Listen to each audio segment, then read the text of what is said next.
nga pala sa customer service ko kanina, sir, hindi nyo po ako private driver.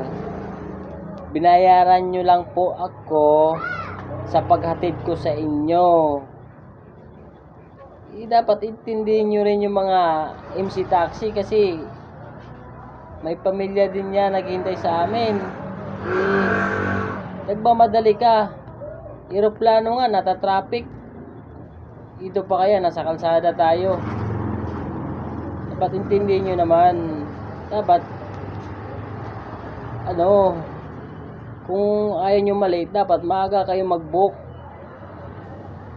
Hindi binamadali yung driver. Kawawa naman yung driver pag na-disgrasya, sagutin pa kayo ng driver. Kawawa naman.